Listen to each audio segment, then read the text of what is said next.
Buenas tardes, don Carlos, amigos que están ahorita enlazados, y para mí es un gran honor poder no solo tratar de compartir algunas de las experiencias, sino que también eh, formar de alguna otra forma algunos de los elementos que de alguna otra forma se han generado a través del tiempo con mi experiencia y poderlos compartir el día de hoy. Aquí les dejo mi correo, mgutierrez@utn.ac.cr. Estamos en la mejor disposición de colaborar, no solo ahora, sino que también en cada una de las actividades de capacitación que a nivel nacional se hagan. Agradezco definitivamente a la Cámara por este aporte, esta ayuda y sobre todo la invitación que desde ya pues vamos a tratar de generar. Cuando hablamos de la expectativa de una conferencia, una charlita en este congreso que ha sido siempre de altísimo nivel, y este año no ha sido la excepción, tal vez y con un grupo de compañeros hablábamos de que hablar del ensilaje es todo un tema, es todo un capítulo, es todo un conjunto de conocimientos importantísimos, legendarios, y que a través del tiempo se han venido generando y con experimentación, trabajos de campo y laboratorio hemos tenido muchísimos recursos. Entonces, pues yo me voy a la tarea de hablar un poco más de algunas cosas prácticas que por lo menos en lo que yo tengo nunca se ha mencionado. Y entre esas, pues voy a hablar un poco de principios y fases del desarrollo, solo como conceptos generales. Sí me gustaría ampliar la parte de aseguramiento de la calidad, y eso tiene que ver con materia seca, con la cantidad de carbohidratos solubles, el picado, la compactación, el sellado del silo, hablar de los tipos de silos y cálculos de llenado, de los costos de producción y algunas recomendaciones finales. Repito, con el fin de tal vez tocar temas que estoy casi seguro que ha sido difícil se toquen en otras expectativas de capacitación en ensilaje, porque nos interesa muchísimo, claro, la parte bioquímica y analítica del proceso de fermentación, la parte de consumo, la parte de fibra, la parte de fibra efectiva, en fin, de todos esos detalles muy técnicos e importantísimos en la nutrición animal. Y hoy voy a tratar de hacer, digamos, un paréntesis. Voy a sacar esto de lado para generar experiencias prácticas y algunos datos que estoy seguro me encantaría compartir y en adelante generar con ustedes. Desde esa perspectiva, pues, hablar de la finalidad del uso del ensilaje, bien lo mencionaba el ingeniero don Augusto Rojas hace algunas semanas, donde tocaba el tema de conservación. Hablaba que esto es un proceso definitivamente ya intrínseco en todas las actividades pecuarias casi que del mundo, ¿verdad? No hay casi que zona que se nos escape de una producción de biomasa muy alternativa entre las épocas del año. Entre zonas secas y zonas húmedas, pues hay un mundo de diversidad, de capacidad de producción de forraje, y por ende la finalidad del uso de estas herramientas de conservación pues siguen siendo factores importantes para una permanencia y una continuidad de la rentabilidad y la actividad productiva de nuestras fincas. Por eso hablar de objetivos del ensilaje puede ser una buena cantidad de instrumentos que pueda tener yo para hacerlos. Y cuando yo pongo en la palestra el tema de inventario forrajero y tratar de almacenar sus excedentes, es porque me interesa mucho recalcar que nuestras fincas tienen que tener un inventario forrajero. Y los invito a hacer el análisis desde ya. ¿Cuál es mi inventario forrajero? Si realmente la base de la producción de nuestras fincas es el forraje. Y sabemos que el inventario forrajero cae en algunas épocas, y entonces de ahí la importancia de conservar esos nutrientes para poder maximizar el potencial de consumo durante el año y mantener y establecer una carga animal en forma eficiente. Igualmente podemos hablar que el ensilaje, claro que sí, puede sustituir parte, aunque sea parcialmente, la mezcla de concentrado. Cuando hablamos de ensilajes de muy buena calidad que en Costa Rica se producen, y que tenemos muchos técnicos que abordan el tema, lo desarrollan y lo ponen en práctica, claro que sí podemos hablar de una sustitución, aunque sea parcial, pero efectiva en otra suplementación a través de grano. Mantener constante, por supuesto, una producción de leche en el tiempo, una ganancia de peso, que eso nos genere igual índices reproductivos y productivos en forma constante, son objetivos importantes del ensilaje. De ahí que voy a hablar en términos muy sencillos y rápidos, porque no es el tema de la actividad, pero sí es importante conocerlos para que en el futuro diálogo pues, podamos amarrar los conceptos como tal. El ensilaje es un proceso de conservación en donde no nos escapamos de que tenga que haber una parte aeróbica, aunque si bien es cierto el ensilaje se considera y se define como un proceso de conservación sin oxígeno. A la hora de su elaboración, no hay forma, en términos prácticos, de sacar ese oxígeno en forma inmediata. Entonces, el proceso aeróbico tiene y debe estar presente por naturaleza, ya que pues, los pastos tienen un buen porcentaje de humedad. A la hora de picar y compactar, pues es un aire que de alguna otra forma tenemos que tenerlo y combatirlo. El proceso aeróbico es un proceso que debería ser muy rápido, es el proceso que deteriora la calidad del silo y es el proceso, digámoslo así, tóxico para un buen desarrollo de un proceso final para poder dar a nuestros animales como suplemento fermentado. Una vez que ese oxígeno en el sello del silo acaba porque hay bacterias que lo consumen, de hecho las bacterias aeróbicas o las bacterias que trabajan con oxígeno. Una vez que ese proceso termina, inicia la reproducción de bacterias que trabajan sin oxígeno o bacterias anaeróbicas, que dependiendo la calidad del material, y vamos a hablar en detalle de eso, dependiendo de la compactación, dependiendo de la cantidad de carbohidratos solubles, también de la materia seca, esas bacterias pueden generarse a través de diferentes lapsos del proceso. Y a mí lo que me interesa como precursor del modelo productivo es que las bacterias generen un ácido láctico que es el principio fundamental de la fermentación del ensilaje. Se me van a formar algunas bacterias que generan ácido acético, bacterias ácido lácticas también. Y por supuesto, si el proceso en el cual vamos a hablar no es adecuado, se me va a generar ácido butírico, que es totalmente indeseable. Es el problema del ensilaje cuando los hilos no se trabajan bien, no se planifican bien y por lo tanto su desarrollo no es bueno. Una vez que tengamos un acúmulo de ácido que debe tener algunas características de cantidad y tipo, se generen en cantidades suficientes, el proceso muere, la bacteria muere y entonces la estabilización del proceso termina y el sello del silo queda como tal.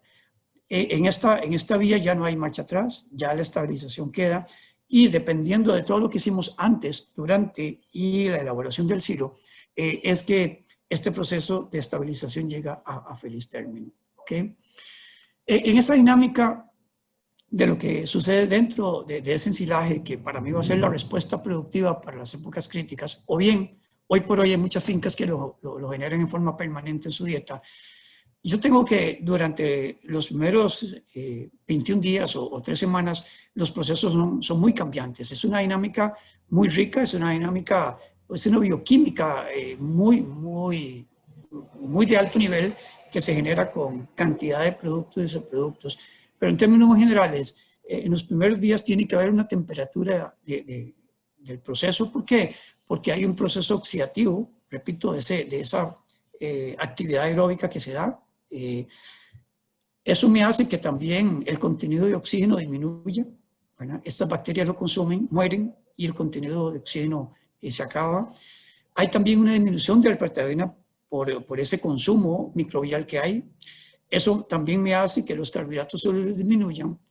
Y estas mismas bacterias, una vez que termina el oxígeno y se generan esas bacterias acidolácticas, empiezan a formar el ácido que, en cierta forma, va a disminuir el pH, que es lo que está ahí en la gráfica que ustedes ven como acidez, y entonces la acidez llega a un valor deseado que lo vamos a valorar cuál es y cómo podríamos llegar a él.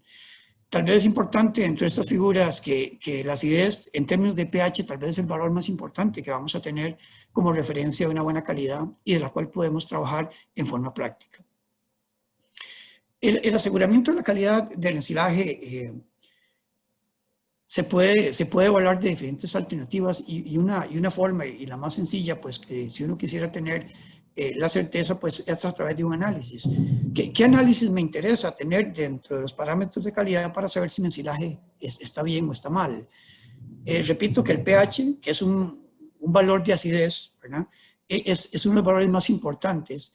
Y en condiciones del trópico, ¿verdad? Que tenemos algunas limitaciones para tener una materia prima de muy buena calidad, el pH puede rondar entre 3.5 y 4, y para mí sigue siendo un valor bastante bueno para nuestros cultivos, en donde ojalá tengamos cero o casi cero el porcentaje de ácido butírico que ya mencioné, es el nocivo para la calidad del mismo, y donde la determinación de nitrógeno amoniacal dentro del total del nitrógeno, ojalá sea valores para abajo del 8 o del 9%.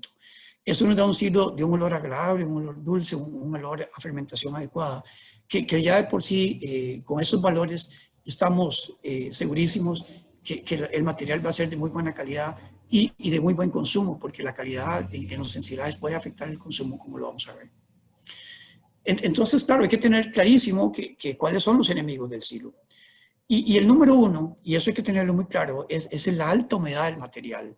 Con materiales y gramíneas, las tropicalizadas y algunas que tenemos que también son de origen de climas templados, pero que en nuestras condiciones de altísima humedad, altísimas precipitaciones, van a dar valores de porcentajes de materia seca muy bajos. Y cuando digo muy bajos, es valores de 15, 12, 14, 15, 16%, repito.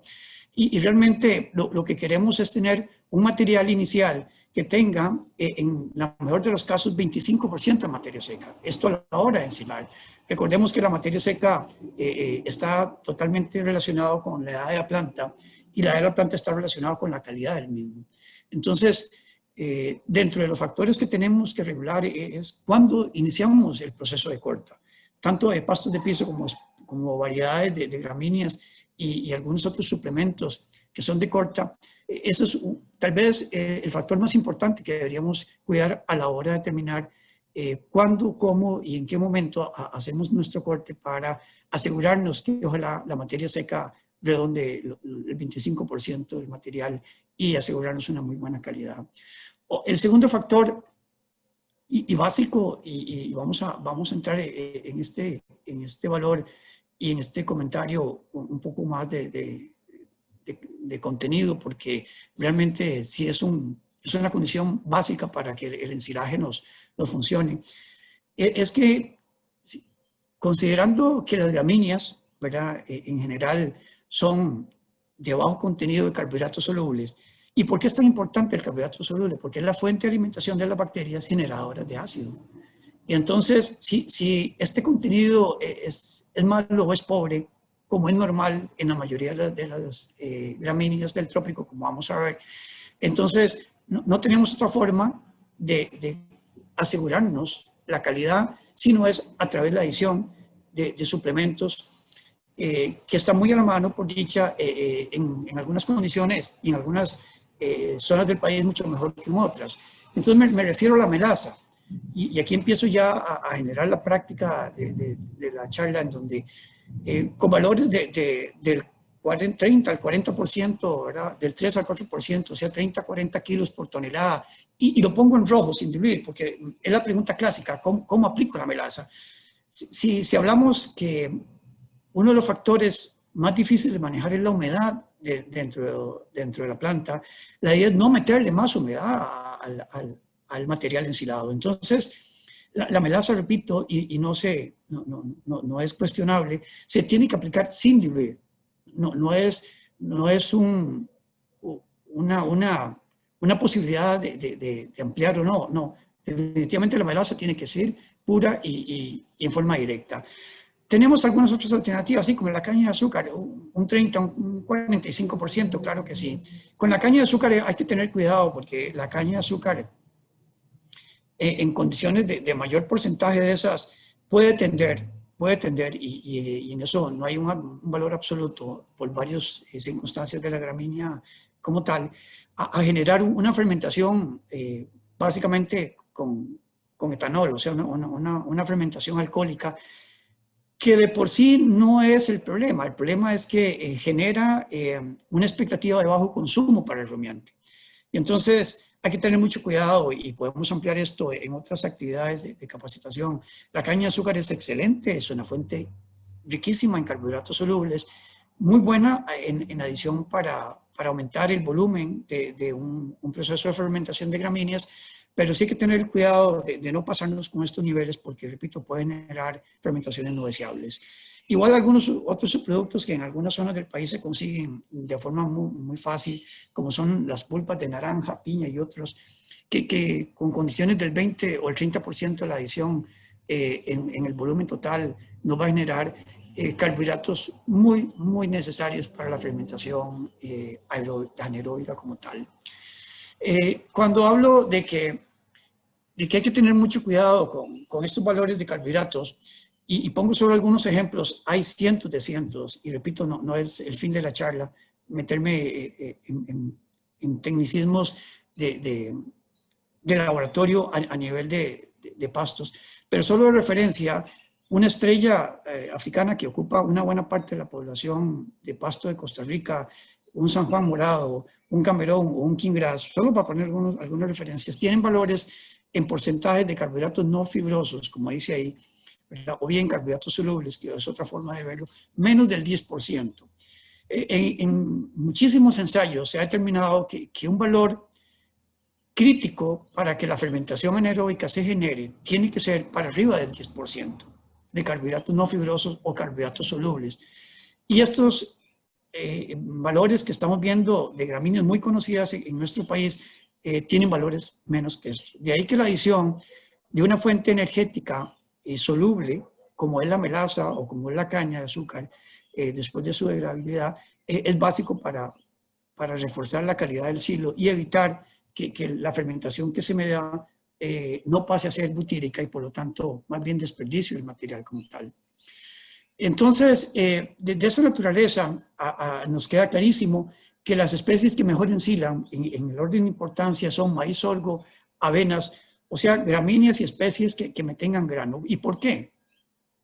Porque generan una muy buena cantidad de almidón que en forma de almidón soluble me enriquece la posibilidad de esa composición energética que necesitan los microorganismos para generar la fermentación adecuada. En segunda instancia tenemos todas las gramíneas y por último, pero muy provechoso al fin y al cabo para las dietas de nuestros atos y sobre todo, por supuesto, con un gran panorama de gran incertidumbre que tenemos para lo que es el uso de concentrados a futuro, las leguminosas y arbustivas de altas de proteínas son, por supuesto, una de las dietas que yo creo que seguirán y van a ser cada vez más importantes. Sin embargo, a nivel del ensilaje hay que tener cuidado y lo vamos a hablar en próximos minutos. De esa perspectiva, si nos vamos a estas gramíneas o forrajes altos en proteína, vemos que el maíz en grado lechoso, igual que los sorgos, tienen valores por encima del 10% que les repito y les decía, es el valor mínimo para asegurarse una muy buena fermentación a nivel del proceso del ensilaje. Entonces, hay también algunas dudas. Uno se encuentra en el campo, estoy haciendo un ensilaje de maíz, estoy haciendo un ensilaje de sorgo y le estamos aplicando melaza. Es totalmente innecesario. Ellos tienen casi el doble de carbohidratos no fibrosos solubles de una gramínea convencional y por lo tanto entonces no necesitamos, es un gasto extra que estamos haciendo. Claro, hay interrogantes. El problema es que estoy sacando un maíz que le saqué la cosecha del grano. Ok, eso es otra alternativa. Tengo maíz pero se me pasó. Ok, eso es otra alternativa. Entonces, por eso el ensilaje es un proceso totalmente dinámico de análisis, evaluación de campo y por supuesto de capacitación y asistencia técnica en el momento y durante la elaboración del mismo. Y para comparar, pues cualquier brisanta, que hay muchas en el país, repito, con la mitad o una tercera parte de carbohidratos, es la comparación contrastante de un material que por sí fermenta a un material que necesita un aditivo cada vez mejor para el proceso de fermentación, repito. ¿Okay? Entonces, cuando hablo de este manejo del maíz y sorgo, porque en Costa Rica hay muchas expectativas y ojalá que cada vez sean mayores. Yo creo en que esta alternativa se va a convertir en el pan nuestro de cada día y como decía don Augusto Rojas en su charla, esto ya es del día a día en muchas de las actividades productivas, en muchas de las unidades de producción, tanto en carne como en leche. Sin embargo, el maíz y el sorgo y por supuesto la avena en la parte alta de Costa Rica es también otra de las alternativas a tomar en cuenta dentro de su manejo para la fermentación como tal. ¿Y por qué? Y esta lámina espero se refleje lo que estoy tratando de inculcar para tener cuidadísimo, un cuidado de suma importancia y de vital para que mi silo quede bien. En la primera fotografía, donde el grano está totalmente lechoso, el maíz está blanco, aquí tenemos, podemos ensilar el maíz en estas condiciones, claro que sí, el almidón está totalmente disponible para la fermentación. Sin embargo, la producción de materia seca y por ende la disponibilidad de tener un mayor volumen y mejor cantidad del silo se me contrae. De ahí, si dejamos el maíz en una etapa un poquito más avanzado, y es la foto donde tiene el check, tenemos un estado que decimos en el campo, ¿verdad? Ni es chorreada ni es cosposa, es término medio.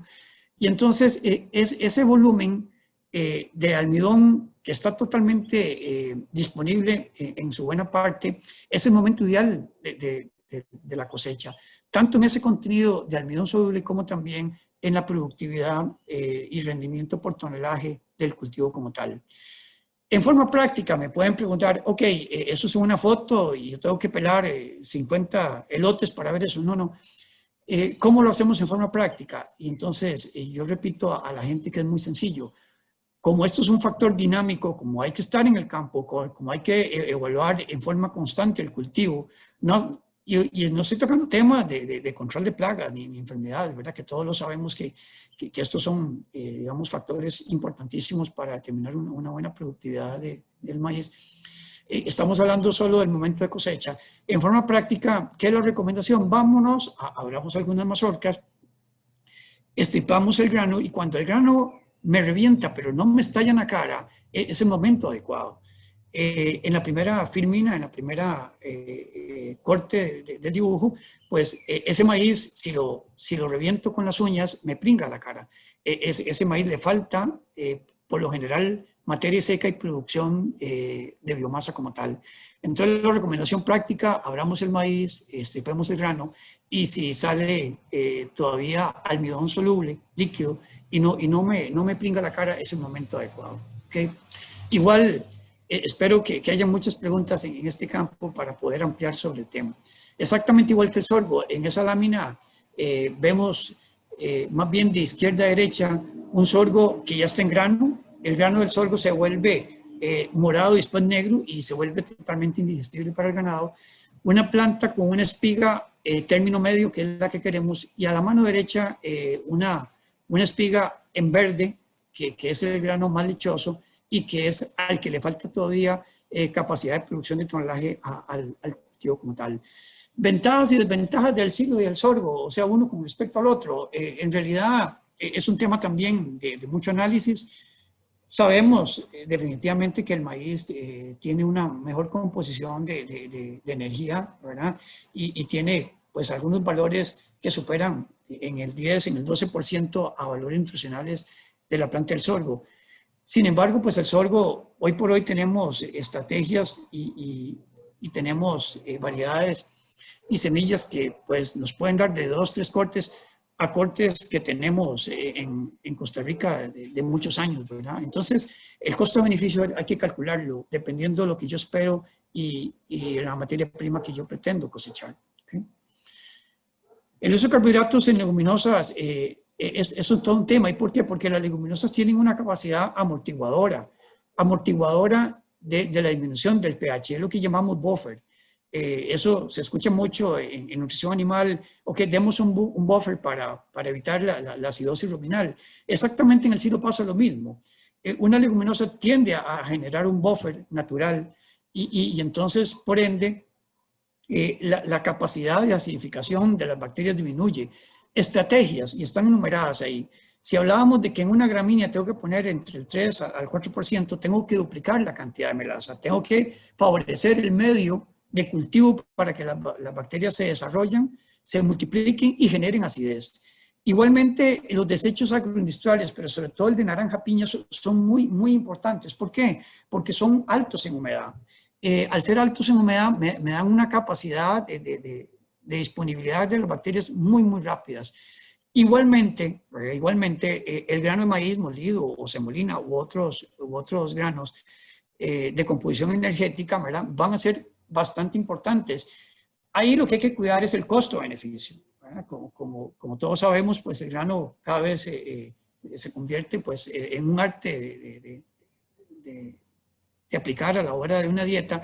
Entonces, si tenemos la melaza o tenemos algunos otros desechos agroindustriales, pues tal vez son alternativas más cómodas y esto, el principio de costo-beneficio, se vuelve cada vez más importante. El picado del material como tercer tema es de los factores que tal vez descuidamos y son muy importantes. En esto tal vez hay una controversia. ¿Y por qué? Porque el picado ideal anda por ahí, entre 1.5 a 2 centímetros del picado del material. Sin embargo, ¿verdad?, se habla de que algunas veces los nutricionistas, dentro del afán de generar un rumen muy funcional y una fibra efectiva de muy buena calidad, hablamos de que tal vez ese promedio de corte es un poco alto. Bueno, yo creo que más que cuidarnos por eso, hay que cuidarnos en el equipo. El equipo es el que me va a definir esto. Algunas veces pues uno se encuentra en el campo situaciones donde esto no se puede corregir y tengo trituradoras y tengo equipos tal vez no con la dinámica necesaria para cortar ese nivel, y entonces o me destroza el material o bien me deja pasar, digamos así, cortes bastante largos y eso me puede afectar, claro que sí, ¿verdad? Hay que entender que en un volumen, entre mayor tenga yo la forma de disminuir la capacidad de corte, tengo mayor capacidad de compactación y por ende disminuir el aire que me queda atrapado entre partícula y partícula, ¿verdad? Entonces, esto es muy importante. En silos de maíz, y para volver en silos de maíz, ¿por qué? Porque cada vez es más frecuente ese material para ensilar. Algunas veces, si se me pasa, yo lo que le digo a la gente, ok, entonces disminuye el tamaño de picado, porque el maíz tiene una forma de tallo y una composición del tallo muy particular, ¿verdad?, que me permite en el silo acumular aire y eso es nocivo. Entonces, si tenemos un maíz un poquito más pasado, entonces disminuyamos el tamaño y tratamos de mejorar la compactación como tal. El cuarto paso, la compactación del forraje es vital, ¿verdad? Y pongo el ejemplo aquí del tractor o el chapulín. Sin embargo, cualquier proceso que me ayude a disminuir ese aire, que a su vez es disminuido por el tamaño de la partícula, me va a mejorar el proceso. ¿Y por qué? Porque recordemos que el aire es el enemigo número uno junto con la humedad de la fermentación adecuada o no adecuada. En resumen, tengo aire, tengo agua, en el silo tengo mala fermentación. Y está en nosotros el poder hacerlo con un chapulín, con un carro, con un cuadraciclo, o bien con personas, ¿verdad?, como nos ha tocado en muchos silos de escala pequeña y en condiciones tal vez no fáciles de tener maquinaria. Simplemente hay que asegurarse que la compactación se dé en buenas condiciones. Y la recomendación, sobre todo cuando vamos a aplicar algún aditivo, es esa, ¿verdad? Depositar materiales de este elemento cada 30 o 35 centímetros, compactar y luego aplicar el aditivo. Y esto con el fin de que pues, el tractor no se lo deje en sus llantas o el carro o el instrumento que usemos para compactar, ¿verdad? El sellado del silo es, y pongo un ejemplo de hace muchos años, pero sigue manteniendo en total vigencia en este trabajo. ¿Por qué? Porque, por decir algo, en algunos países hay técnicas de ensilaje que, por ejemplo, el ensilaje del fuego. Llegué a un país y nosotros hacemos ensilaje de fuego, que es, la planta entera, ¿ok? Y estamos en verano, entonces no le ponemos ningún sello, ¿verdad? Y se ha demostrado clarísimo que esa fermentación aeróbica, perdón, ese proceso aeróbico genera pérdidas. En este ensayo se demuestra que si no cubrimos al material, en los primeros 24 centímetros vamos a tener casi un 60% de pérdidas en esa capa. Y en los segundos 25, o sea, 50 centímetros de profundidad del silo, vamos a tener un 22% más. O sea, tenemos 60 y 22, es un 80% que estamos perdiendo en medio metro del silo. Ya en adelante, pues sí, la actividad bacteriana baja, la indeseable, y entonces se mantiene. Pero estamos perdiendo 50 centímetros, cosa que para nadie es un secreto, no podemos darnos ese lujo. ¿Okay? El uso de aditivos es otro de los grandes temas, ¿verdad?, que quería tocarles. ¿Por qué? Porque hay una buena cantidad en el mercado, hay una buena cantidad de productos de post cosecha y en el proceso de manufactura y por supuesto que en forma comercial se generan, ¿verdad? Y esto ha generado algunas veces no solo que tal vez la preocupación de la gente, sino que también la inconstancia en el uso de los mismos. Nada más, para un recordatorio, es importante aclarar que ningún aditivo, ¿verdad?, me va a sustituir el buen manejo del proceso. Y cuando hablo del buen manejo es la eficiencia de producción de la planta, la eficiencia de cosecha, la eficiencia del tiempo, la eficiencia de compactación, la eficiencia del volumen de carbohidratos solubles. En fin, todos esos parámetros que hemos evaluado, que no puedo pensar que un material de mala calidad le aplique un aditivo y a sacar un buen material. El silo es muy sencillo. Meto un material bueno, saco un material bueno. Pongo un material malo, no puedo esperar un material bueno. ¿Ok? Entonces, eso es clarísimo entender porque algunas veces la gente en el campo, pues, y en fincas que generan esa expectativa, bueno, tengo este material, pero puedo adicionarle esto y esto y esto y me sale un buen producto. Bueno, ese no es el principio de esto. ¿Ok? Y el usar aditivos se convierte en una serie de interrogantes, ¿verdad? Claro que mejoran la fermentación, reducen las pérdidas, mejoran la calidad. En materiales que no tengo el premarchitamiento, y para las personas que no estamos acostumbrados o no están acostumbradas a este término, un premarchitamiento es cuando puedo, por condiciones de terreno, clima y condiciones de la época, es dejar el pasto una vez cortado el material, 2, 3 o hasta 4 horas en forma de campo, ¿verdad? Y él hace, pues, por supuesto, un premarchitamiento, me baja la humedad, me mejora la materia seca, que era el principio básico de un buen ensilaje, ¿okay? Una buena materia seca.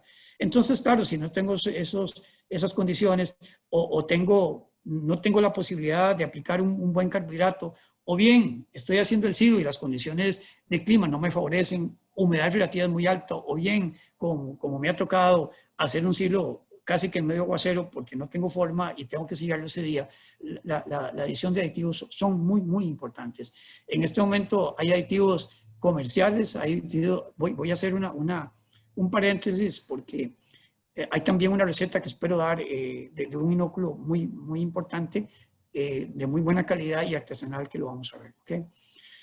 Eso sí, si el aditivo tiene que funcionar, el aditivo tiene que tener una cantidad de carbohidratos para que estas bacterias trabajen y mejoren el componente fundamental de la fermentación, que es la producción de bacterias, sobre todo ácido lácticas. Los aditivos tenemos energéticos, crecimientos de inhibidores para el crecimiento de patógenos. Hay aditivos que son nutrientes específicamente y estimulantes de la fermentación como tal. Voy a hablar de esta parte un poco rápida para más bien dedicarle más tiempo a algunas funciones prácticas y ejemplos que tengo. Los estimulantes energéticos ya lo hablé, por lo general son melasas y sin diluir, ¿verdad?, que producen una muy buena cantidad de bacterias lácticas.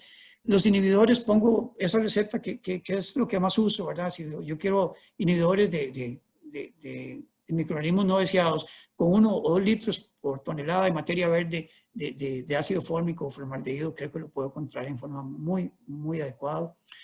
Como nutrientes pongo el ejemplo clásico que es la urea. ¿Puedo usar urea? Claro que sí se puede usar la urea, ¿verdad? Y eso es importante. Y eso lo voy a tocar ahorita también. Estimulantes de la fermentación. Básicamente son lo que más se ha estudiado, ¿verdad? Son los más estudiados, son inóculos y bacterias que de alguna otra forma, por dicha, se han podido reproducir en laboratorio y hay muy buenas experiencias con esta implementación de un aditivo en forma bacterial que por lo general son cócteles de bacterias, ¿verdad? Y eso lo voy a explicar a continuación. Las bacterias que me interesan, ¿verdad?, están, claro, están en el ambiente, están en las plantaciones, pero en cantidades bastante pequeñas, de manera que lo que me interesa, sobre todo al principio, que son las bacterias homofermentativas, no están en condiciones adecuadas para reproducirse en medios y condiciones de plantas en campo, y entonces, por supuesto, tengo que aplicarlas, ¿verdad? Las bacterias que más generan ácido láctico, ¿verdad? Y están muy bien estudiadas, son, y ahí pongo algunas, las principales tal vez, son Lactobacillus plantarum, Lactobacillus brevis y Lactobacillus burgdorferi, como algunas otras, ¿verdad? Sin embargo, estas sí, el principal cuidado que hay que tener es que si no, y ahí es donde aplico la frase inicial, ¿verdad? Que ningún de estos aditivos me regula la calidad por se, ¿verdad? Sino que me tengo que generar una buena estructura para que cuando el pH empiece a generar este cultivo o este cóctel de bacterias, ¿verdad? Empiecen a reproducirse y a generar la expectativa que yo quiero a nivel de bajar el pH y por lo tanto aumentar la acidez. Los tipos de bacterias en forma muy rápida, en términos muy generales, son o fermentativas, que son tal vez las que más me interesan en forma general, ¿verdad? ¿Por qué? Porque son muy buenas en esta degradación de glucosa en ácido láctico. Son las bacterias más eficientes que tenemos como herramienta para generar de glucosa una fermentación láctica. Hay, sin embargo, las bacterias heterofermentativas. Estas no son tan eficientes, pero son muy adecuadas porque me generan una serie de productos que es lo que se genera en forma de un cóctel, y en el mercado, pues hoy por hoy, hay lo que se llaman inoculantes de doble propósito, y ahí tenemos tanto homofermentativas como heterofermentativas. ¿Qué es lo que mejoran? Unas es la fermentación y la otra es la estabilidad aeróbica. Y entonces, este cóctel de bacterias y enzimas, por supuesto que sí, ¿verdad? Porque hay una buena cantidad de enzimas que en el mercado se consiguen. Sí puedo tener una estabilidad aeróbica. ¿Qué es la estabilidad aeróbica? La estabilidad aeróbica es un término que muchas veces se deja de lado cuando hablamos de la calidad del silo. Esa estabilidad aeróbica es la estabilidad del material una vez que yo lo destapo. Una vez que yo quito el plástico o quito el material que lo recubro, ese proceso que ya empieza a ser aeróbico a pasar a ser un proceso de descomposición, me lo dan bacterias que me permiten esa estabilidad aeróbica. Entonces, es muy sano, es muy adecuado, en cierta forma, generar ese proceso y asegurarme una vida útil mucho mejor del silo una vez abierto. Si lo hacemos en polvo o en líquido, bueno, los dos trabajan bien, solo que el líquido, pues, empieza a trabajar en una forma casi que directa y en forma inmediata. El cuidado que hay que tener es que, pues, no puedo usar un cloro, o sea, un agua de cloro, y esto para arriba solo de una parte por millón en cloro ya tengo limitaciones, ¿verdad? Porque es una bacteria y el cloro, pues, degrada la materia orgánica. Entonces, hay que tener ese cuidado y que una vez que están activos y diluidos, pues tengo un periodo por lo general de 24 horas. En términos generales, hay algunas cadenas comerciales que han logrado tener una actividad de más tiempo, pero en términos generales, y por eso hay que no solo prepararse, sino que entender, estudiar y preguntar cuando uno va a usar un inóculo, ¿verdad? ¿Qué tipo de material es? ¿Cuál es la vida útil? La estabilidad una vez que se forme, ¿verdad? Pero en promedio son 24 horas una vez que se active como tal. Me gusta compartir esta receta del ingeniero Augusto Rojas de la Universidad de Costa Rica, porque primero es sencilla, es muy fácil de usar y sobre todo en condiciones de campo que casi todos tenemos esos recursos. ¿En qué consiste? Es tener 1 litro de leche agria, que en cualquier lugar tenemos leche agria y si nos la hacemos, suero de queso medio litro y melaza también medio litro. Este material lo mezclo y lo dejo en reposo 2 días. Luego de este cultivo madre agarro 15 mililitros, los mezclo con 60 mililitros de melaza y esto lo llevo a un volumen de 3 litros de agua. Y ya tengo una muy buena cantidad de bacterias Lactobacillum en general, que aplicándolo a razón de 1 o 2 litros por tonelada de materia verde me da un buen inóculo y casi nadie, y yo lo digo porque me encanta el tema y además lo veo en el campo, ¿verdad? Algo tan sencillo y la gente lo desconoce y ahí se los dejo. Igual tengo un compromiso con la Cámara y con don Carlos Salazar de que esta presentación va a quedar en los archivos de ellos para que lo hagan réplica y ahí les va a quedar para efecto de poder replicarla. Y gracias al ingeniero Augusto Rojas que de alguna otra forma la hace pública y lo ha hecho ya en más de un foro y también en más de una publicación que él tiene. En materiales absorbentes, en general, claro, si tengo una gramínea de 15, 18, 20%, como cualquiera, no estoy hablando aquí de gramíneas que no conocemos, no, desde un quicuyo en altura de una estrella en término medio, cualquier braquiaria o cualquier pasto de corta, van a tener condiciones de esas, de 18, 19, 20%. Entonces, meterle un material absorbente, ¿y cuál puede ser un material absorbente? Heno, simplemente heno, rastreos de cosecha, ¿ok? Me va a hacer retener los nutrientes solubles, que son los que se me pierden por lo general y se me escurren en el silo, y también, por otro lado, pues aumento el volumen de mi silo. Entonces, estos absorbentes tienen esas dos funciones. Mejora la retención de nutrientes solubles y, por otro lado, mejora el volumen y, por ende, tengo más capacidad de tener un material rico a la hora de mis necesidades en las épocas críticas. ¿Okay? El uso de la sal, les dejo ese comentario de los grandes investigadores y grupo de investigadores que han manejado aditivos y uso de inóculos también en ensilajes. Se ha vuelto una costumbre y está totalmente demostrado. O sea, la sal no mejora en nada el proceso de fermentación. Lo que sí me da es un factor antifúngico, o sea, un factor antihongos que puede ser que me ayude a la hora final. Sin embargo, el costo-beneficio, por lo menos yo nunca lo he visto como tal y prefiero más bien el uso de la sal aplicable en otra alternativa de estrategia en alimentación. La urea como un componente importante, un aditivo que mejora la calidad, claro que sí, aumenta la proteína bruta del material. Por supuesto que en la estabilidad ruminal se necesita, ¿verdad?, algunos cuidados y lo menciono ahí muy rápido. La adaptación ruminal, o sea, si vamos a utilizar urea en el ensilaje, aunque sea como tal, es importante cuidarnos que la adaptación a nivel del consumo sea paulatino. Tengo que tener un componente energético que me ayude a que esa urea sea disponible a nivel del silo o bien en algún suplemento líquido que también se hace.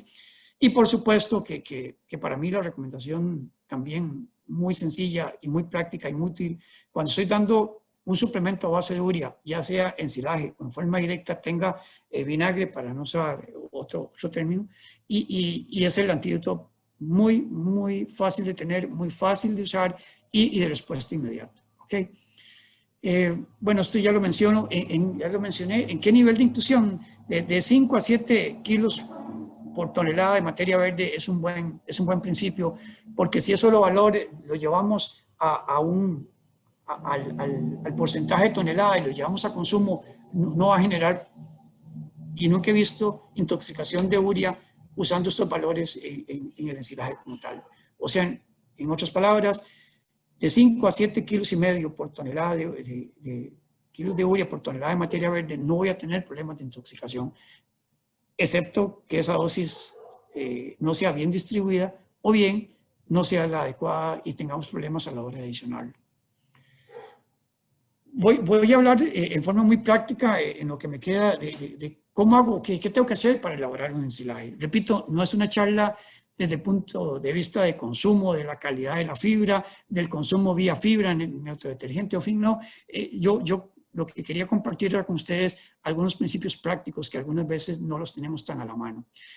Para elaborar un ensilaje yo tengo que calcular mis necesidades y lo llamo como NF, necesidad de forraje. Tengo que determinar las áreas a sembrar o que debo tener. Tengo que tener un cálculo o hacer el cálculo del volumen de almacenamiento y el tipo del silo. Y por supuesto la planificación que bajo esos tres conceptos tengo que tener. ¿Okay? Entonces, si quiero determinar esas necesidades de forraje, NF como le estoy llamando, tengo que a su vez saber el número de animales a suplementar, el consumo estimado por animal por día, en kilos por animal, y el número de días a suplementar. Entonces, les dejo la fórmula muy sencilla. Entonces, ¿qué voy a tener? ¿Cómo voy a saber cuánto ensilaje tengo que tener? Tengo el número de animales, los kilos que le doy a cada animal, el número de días que tengo que suplementar, y en forma práctica, si los colegas me están viendo, seguro me dicen, esa no es la forma de calcular las pérdidas. No, ese 0,09, estoy haciéndolo muy práctico, porque hay una fórmula matemática que me calcula el porcentaje de pérdidas, pero yo lo que quiero dejarles es el mensaje. Entonces, repito, si agarro el número de animales, cuántos kilos por animal por día y número de ellos, y los divido entre 0,9, ese 0,09 lo que me está dando es un porcentaje de pérdidas que es muy necesario considerar. ¿Por qué? Porque yo tengo pérdidas a la hora de sembrar, tengo pérdidas a la hora de trasladar, tengo pérdidas a la hora de cosechar, tengo pérdidas a la hora de ensilar, tengo pérdidas a la hora de poner una canoa. Y entonces, por lo menos con un 10% yo me estoy asegurando un volumen que me va a representar un dato final que me aporta a la hora de tener mis datos finales de mis necesidades de ensilaje durante la época crítica. ¿Cómo calculo el área que tengo que tener para tener esa necesidad de forraje? Ya una vez calculado mis kilos o toneladas, los divido entre el rendimiento del cultivo que tengo o que voy a sembrar por corte por hectárea y me da esa área. Repito, el inventario forrajero anual, si yo estoy acostumbrado a tener un inventario forrajero medido mes a mes, yo tengo ya un promedio de esos rendimientos por cultivo y entonces no tengo que irme a la especulación, no tengo que irme al rendimiento de especies en los libros o bien en otras zonas. De ahí, repito, y los invito a que en cada una de sus fincas o de sus actividades productivas tengamos un inventario forrajero anual. Para mí eso es lo básico y lo que va a determinar mucho de cuánto podamos generar una expectativa de crecimiento en el mediano plazo, sobre todo con suplementación estratégica como esta. ¿Okay? El volumen del silo, sí necesito tener algunos datos y se los voy a dar, por ejemplo, la densidad de pasto por metro cúbico y el tipo de silo a generar. Entonces, la densidad ya bien medida, podemos hablar que si yo agarro pasto, lo pico y lo pongo en un canasto, por metro cúbico sin compactar me voy a generar entre 650 a 700 kilos por metro cúbico. Si lo compacto puedo andar desde 750 a 800 kilos por metro cúbico. Entonces, primero, es necesario compactar, muy necesario, y segundo, voy a mejorar mi eficiencia en el cubicaje del silo a tener mayor volumen por metro cúbico. Una vez que tengo esos valores, ya ahora sí puedo calcular cuál es mi volumen que tengo que generar para guardar ese pasto. Entonces ya calculé mi necesidad de forraje, los divido entre ese valor anterior, ¿verdad? De 750 kilos por metro cúbico en promedio, y eso me da el cubicaje total. Ok, ¿cómo hago yo? Si y eso es solo el ejemplo, voy a tener un silo de trinchera. Entonces, en términos muy generales, yo tengo que calcular el ancho por el largo por el alto para tener esos metros cúbicos. Por supuesto que hay una fórmula para si es un trapecio, un trapezoide, pero en términos generales yo tengo que cuidarme que el ancho por el largo por el alto me va a dar los metros cúbicos que necesito. Y entonces viene la otra pregunta, no, pero yo voy a hacer bolsas. Lo de la bolsa no lo voy a tocar excepto solo la fórmula. ¿Y por qué? Primero porque me queda muy poco tiempo de charla y lo segundo porque es todo un tema que sí hay que dedicarle atención cuando hago silos de bolsa. Para calcular el cubicaje de un silo de bolsa, de un cilindro, de un estañón, la fórmula que uso es eso, pi por r al cuadrado por h, donde pi es un valor matemático, es una constante que está definida en 3.14, el r es el radio de la bolsa o el radio del estañón y la altura también es esa altura de la bolsa que tengo o la altura del estañón. Ok, pero no voy a detenerme porque tal vez sí me voy a dedicar un tiempo más a hablar de otras estructuras y ver algún ejemplo como tal. Y ahí se los dejo. Voy a hacer solo un ejemplo así muy rápido de los valores que dije para no dejarlos en el aire. Yo tengo 15 vacas de ordeño, les voy a dar 15 kilos por vaca por día y tengo 4 meses de suplementación. ¿Cómo calculaba la necesidad de forraje? Los números de animales, el consumo por animal, 120 días, lo divido entre 0.9, o sea, un 10% de pérdidas, y estoy acumulando 30,000 kilos de mi necesidad para suplir ese número de animales con ese consumo 120 días. Tal vez no es importante que me sigan porque además de que lo van a tener, es un ejemplo nada más. Ok, ¿cómo calculaba el área para tener esos 30,000 kilos? Era la producción de forraje, o sea, el NF, y ahí sí son valores que ojalá que ustedes los tengan dentro del inventario forrajero que hagan. Un promedio de pasto de corte, muy promedio, 40 kilos por corte por hectárea, es muy razonable. Entonces, esos 30,000 los divido entre 40,000 kilos por corte por hectárea y me da 7.500 metros cuadrados que tengo que tener. O sea, en resumen, tengo que sembrar o tener 7.500 metros cuadrados de un pasto de corta para que generen 30.000 kilos, que con eso voy a suplementar 15 animales con 15 kilos para 120 días. Ahora, ok, ya tengo eso. ¿Cómo lo almaceno? ¿Cuántos metros cúbicos ocupo? La fórmula me decía que es la necesidad de forraje entre la capacidad de densidad, en este caso vamos a usar un promedio de 750 kilos, y eso me da 40 metros cúbicos.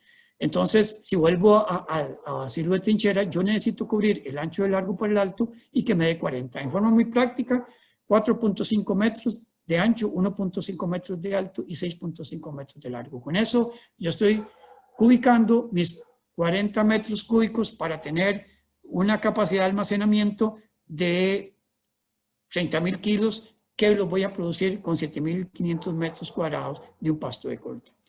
Es muy rápido y disculpen, pero para eso vamos a tener, espero, una sesión de preguntas.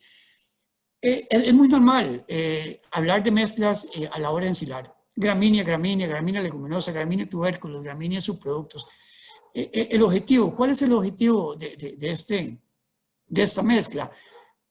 Yo creo, y por la experiencia, es más que generar un cambio en la composición final química del ensilaje o el material ensilar, es más bien cómo puedo generar yo el volumen necesario para suplementar mis animales durante la época crítica. Y puedo, claro, tener todas estas alternativas de acuerdo a la zona, de acuerdo al costo, de acuerdo a muchos factores que se me generan, ¿verdad? Se me hizo una consulta y agradezco a la persona, ¿verdad? Y quiero nada más hacer el ejemplo de si puedo tener dentro de una mezcla gramínea leguminosa alguna forma, si tengo los dos materiales a la hora de hacer un silo, que el producto final sea el que yo quiero en un porcentaje definido, por ejemplo, de proteína. Bueno, la pregunta específica era si puedo usar el cuadrado de Pearson para definir esa mezcla. Mi recomendación es que no es necesario, no es adecuado, y lo voy a explicar en un ejemplo. El cuadrado de Pearson, para los que no están muy acostumbrados, es lo que usamos para hacer un balance rápido de dos materias o más materias primas, y yo los mezclo para tener un producto final que yo quiero. Por eso es otro tema. Esto es una sesión de nutrición, no es el objetivo de la charla, pero en función de la pregunta voy a tratar de contestar y voy a dar mi ejemplo del por qué tal vez no es importante tener cuidado de mezclarlo en el silo, si más bien lo puedo mezclar en el mixer, ¿ok? Yo tengo una leguminosa, tengo botón de oro, y resulta que agarro la planta como planta, no por supuesto las hojas y solo el material, digamos, más útil de la planta desde el punto de vista de proteína cruda, agarro toda esa planta y la llevo a un laboratorio y me dicen que tiene 17% de proteína. Tengo una gramínea, un quingras, un mar alfalfa, a la hora de cortar, lo llevo al laboratorio y me dicen que tiene 10% de proteína. Ok, la pregunta es, ¿yo puedo sacar un material que tenga 14% de proteína en el silo? Sí, claro que lo podemos sacar. El cuadrado de Pearson me ayuda para esto. Y entonces, ¿qué es el cuadrado de Pearson? Por eso repito, aunque no es el tema, lo voy a tocar solo porque me interesa aclararle a la persona que muy amablemente nos hizo el comentario, y ojalá pues lo podamos discutir en otro foro, o bien le dejo, repito, mi correo para ponernos de acuerdo y hablar un poco más del tema. Entonces, ¿cómo funciona el cuadrado de Pearson? Ok, yo pongo en el centro el valor que yo quiero. En este caso voy a definir 14% de esa mezcla. ¿Cómo trabaja? Este 17% de proteína de la leguminosa se lo resto al 14% que quiero del material total y eso me da 3. Igual tengo un valor de gramínea de 10, tengo 14 que quiero, la diferencia es 4. Sumo 4 y 3 son 7. Entonces, ¿cómo defino los porcentajes de utilización de tanto la leguminosa como la gramínea para que el resultado en el silo sea 14%? Agarro el 4%, divido entre el total del valor, que es 7, lo multiplico por 100 y me da que de esta leguminosa tengo que usar el 57% de la mezcla. De la gramínea, el 3 entre el 7% me da un 43%. O sea, de 100 kilos que yo voy a meter al silo, 57 tiene que ser de leguminosa y 43% tiene que ser de gramínea. Ahí es donde se me cae el sistema, ahí es donde no es recomendable hacer todo este análisis para saber que el mayor aporte es de una leguminosa. ¿Y por qué? Hay dos razones. Cuando yo uso una leguminosa, más del 30% del volumen total del silo, tiendo a dañar la calidad como tal. Tengo a tener esa capacidad buffer o esa capacidad amortiguadora que les decía al principio y tengo entonces que tener un contrapeso que son aditivos, dobles capacidades de utilización de melaza y con la gran interrogante de que algunas veces en biología no es que 1 más 1 es 2, ¿verdad? Entonces, más del 30% de leguminosa, yo prefiero más bien agarrar ese producto y ensilarlo solo. Y entonces ahora sí, tengo un silo de gramíneas, tengo un silo de leguminosas y lo mezclo para dar en la nutrición total de la dieta, ¿verdad? A través de un balance que me lo haga un zootecnista, una buena dieta, y entonces tengo los dos componentes. En resumen, tener valores muy altos de un producto y de otro para en el silo mezclarlos y que me dé un valor determinado, por lo menos yo no lo recomiendo.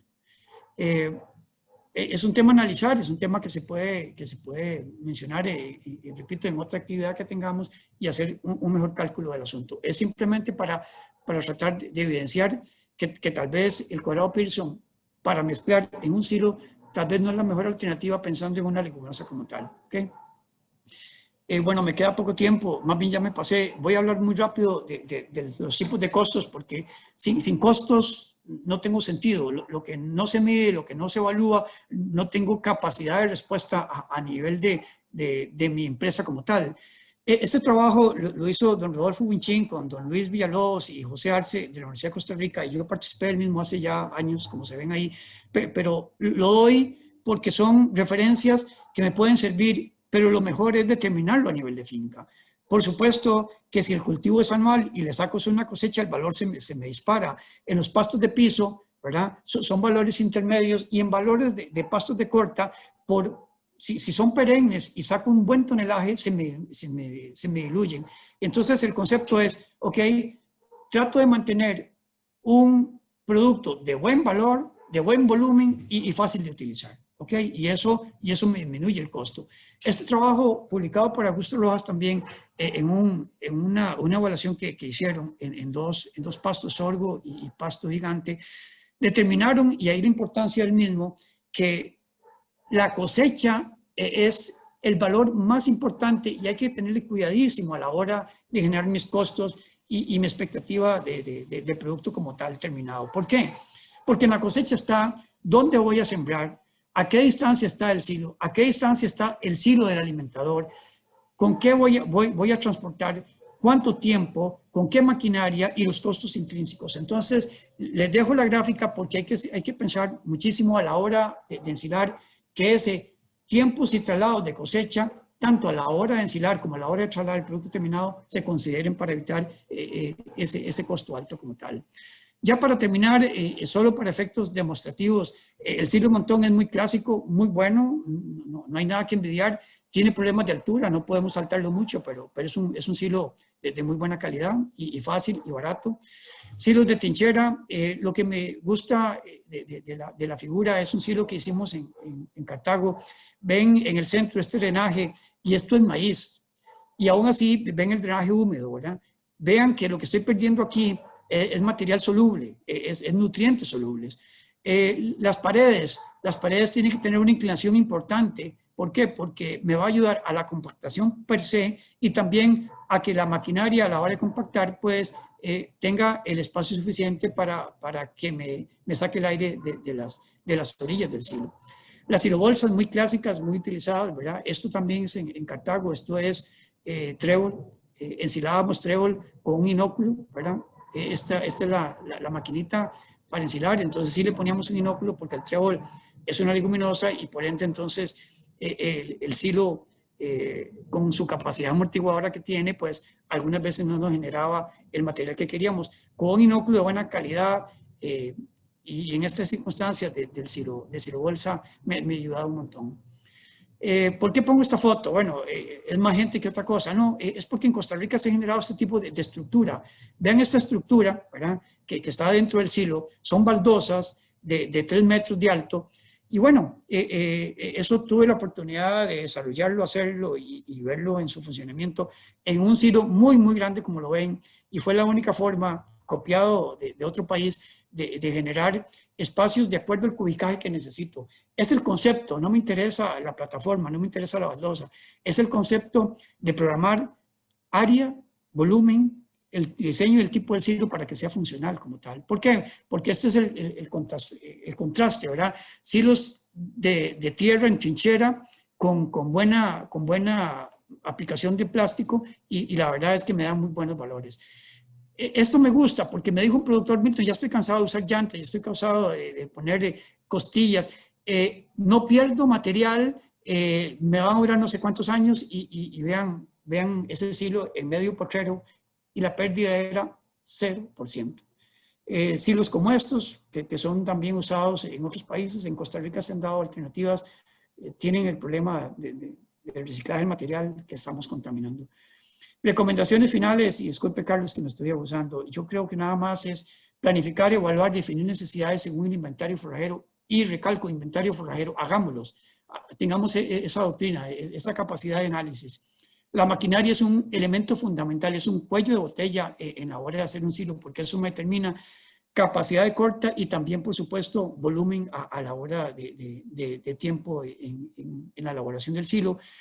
Por supuesto que antes y durante tengo que determinar los costos y eso lo hago con una asistencia técnica permanente. Muchísimas gracias, muy amable. ¿Qué